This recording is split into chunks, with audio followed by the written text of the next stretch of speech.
வணக்கம், நான் உங்கள் அட்வொகேட். இப்போ என்னன்னு பார்த்தீங்கன்னா, யார் என்ன இப்போ கவர்மெண்ட் டிரைவருங்களே இருக்கட்டும், யார் தமிழ்நாடு கவர்மெண்ட் டிரைவருங்களே இருக்கட்டும், நம்ம கண்டக்டராக இருக்கட்டும், யார் நடத்துனர் டிரைவர், சரிங்களா, நடத்துனர் ஓட்டுநரும், இவங்க இப்போ ஆக்சுவலி ஜாஸ்தி சிட்டிஸில் ரொம்ப கேவலப்படுத்துகிறாங்க. யாருன்னு பார்த்தீங்கன்னா,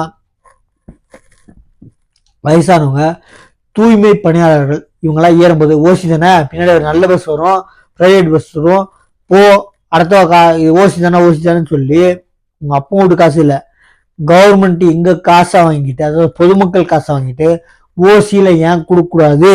அப்படி கொடுத்துட்டு எதுக்கு சொல்லி காமிக்கிறீங்க? இதான் சொல்ல சொன்னாங்களா உங்கள் கவர்மெண்ட்டில்? யார் எம்எல்ஏ இருக்கட்டும், இந்த துறையோட அமைச்சராக இருக்கட்டும், உங்கள் சிஎம்மாக இருக்கட்டும், டெப்யூட்டி சிஎம்மாக இருக்கட்டும், அவங்கன்னா எலெக்ஷன் நிற்காதவங்க பிடிச்சி உனக்கெல்லாம் என்ன தகுதின்னு கேட்குறீங்க, என்ன செஞ்சிடன்னு கேட்குறீங்க.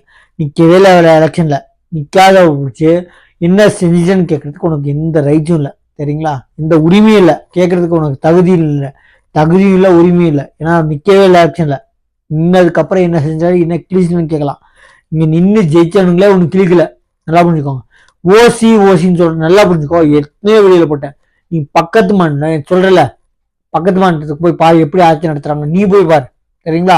எவன் சொல்றானோ அவனை போய் பார்க்க சொல்லுங்க, தலையில அடிச்சு கூட்டு போங்க, வாடா அப்படின்னு போய் கூட்டு போங்க, சரிங்களா? இல்ல ஒரு எம்எல்ஏ எம்பியா இருந்தா, சார் நான் உங்க கூட வரேன், நீங்க கார்ல போங்க, நான் வந்து கவர்மெண்ட் பஸ்ல, நீங்க ஓசின்னு சொல்றீங்களா அந்த பஸ்ல வரேன், நீங்க பக்கத்து மாநிலத்துக்கு வாங்க, நான் காட்டுறேன்னு சொல்லி கூட்டு போங்க, சரிங்களா? சிஎம் இருக்கட்டும், டெப்யூட்டி சிஎம் இருக்கட்டும், எம்எல்ஏ இருக்கட்டும், இல்லை மந்திரியா இருக்கட்டும், அந்த துறையோட மந்திரியா இருக்கட்டும், இந்த மாதிரி ஓசின்னு சொல்றோம் நிக்க சுடணும்னு எனக்காத்துறோம், சரிங்களா? ஏன்னா இப்போ அண்டை மாநிலத்துல, பக்கத்து மாநிலத்துல எங்கன்னா கர்நாடகாவை பார்த்து தமிழ்நாட்டுல இப்போ ஃப்ரீன்னு சொல்ற டவுன் பஸ் மட்டும்தான் ஃப்ரீ. இந்த ரெண்டு ஸ்டேட்டையும் பார்த்து சந்திரபாபு நாயுடு மாநிலத்துல இப்போ ஃப்ரீ அனௌன்ஸ் பண்ணியிருக்காரு. அது மாதிரி நீங்க போய் பாருங்க, பக்கத்து மாநிலத்துல ஃப்ரீன்னு கொடுத்துருக்காங்க. யாரும் ஒருத்தங்க ஓசி சொல்ல மாட்டான். ஏன்னு பார்த்தீங்கன்னா, அவங்க சிட்டி பஸ் மட்டும், டவுன் பஸ் மட்டும் ஃப்ரீயாக கொடுக்கல. கர்நாடக மாநிலத்தில் எங்க இந்த மூலையிலேருந்து எந்த மூலையில் ஏறினாலும் ஃப்ரீ தாங்க பெண்களுக்கு. என்னன்னு பார்த்தீங்கன்னா, கர்நாடகாவில் பிறந்த பெண்களுக்கு ஃப்ரீ. என்ன பார்த்தீங்கன்னா, ஆதார் கார்டு காமிச்சு நான் இந்த மாநிலத்தை சேர்ந்தவே அப்படின்னு சொல்லிட்டு அந்த கண்டக்டர் கேட்பாரு. ஆமா, கர்நாடகா பெங்களூரு இல்லை கர்நாடகா மைசூர் இருந்துச்சுன்னா டிக்கெட் ஃப்ரீ.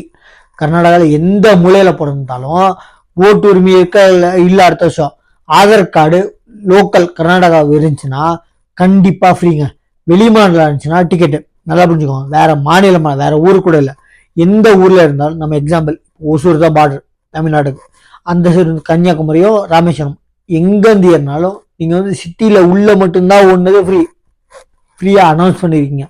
ஒரு லேடி கூட சொல்லியிருக்கான், என்னத்த ஃப்ரீ கொடுத்துட்டாங்க, 13 ரூபா டிக்கெட் சென்னையில. ஆக்சுவலி அவங்க சென்னையில இருக்காங்க, சென்னையில 13 ரூபா டிக்கெட் ஃப்ரீ கொடுத்துட்டு எவ்வளவு எல்லாத்துலயும் ஏற்றிட்டாங்க ரேட்டை.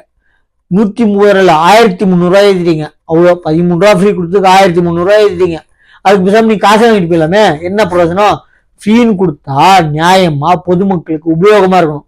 எப்படி உனக்கு ஓட்டுக்கு ஃப்ரீ கொடுக்குறல, அந்த உனக்கு ஓட்டு வாங்கறதுக்கு அது வந்து ஃப்ரீ இல்லைங்க, அது வந்து லஞ்சம். நீ கொடுக்கறது, நீ ஆட்சிக்கு வரத்துக்காக லஞ்சம். நல்லா புரிஞ்சுக்கோ. எக்காந்து கொண்டும் காசை வாங்கிட்டோ இல்லை காசுக்கான பொருளை வாங்கிட்டோ தயவு செஞ்சு ஓட்டு போடாதீங்க. ஏன்னா இப்போ மாற்று கட்சிகள் நிறைய இருக்கு. நீ அண்டை மாநிலத்துக்கு போங்க, ஓசின்னு சொல்றத விடுங்க. அண்டை மாநிலம் நீங்க போனீங்கன்னா, நம்ம கர்நாடகா மாநிலம் போனீங்கன்னா, எக்ஸாம்பிள் நம்ம தமிழ்நாட்டில் ஒசூர்ல இருந்து ராமேஸ்வரம், ஒசூர்ல இருந்து கன்னியாகுமரி போனாலும் ஃப்ரீங்க.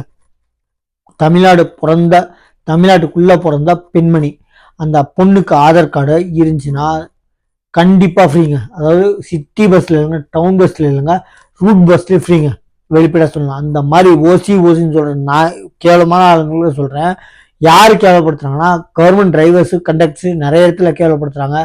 கவர்மெண்ட் யாரு, எம்எல்ஏ எம்பி, நம்ம மேயர் பிரியா, இவங்களும் வாயிட்டு சொல்லியிருக்காங்க. எப்படி இந்த விஷயத்த சொல்ல, பிரியா வந்து நேரடியா வீடியோ நண்பர்கள்கிட்ட அந்த அம்மா உணவகத்துல அவ்வளவு லாபம் இல்லைன்னு சொல்லியிருக்காங்க. அம்மா உணவகம் ஸ்டார்ட் பண்ணது ஏழை எளிய மக்களுக்கு வர்ற காசுல அந்த பொருளுக்கான காசை மட்டும் டிவைட் பண்ணி போடுறேன், சம்பளத்தை நான் வந்து கவர்மெண்ட்ல இருந்து ஈடு கொடுக்குறேன் அப்படின்னு இருக்காங்க.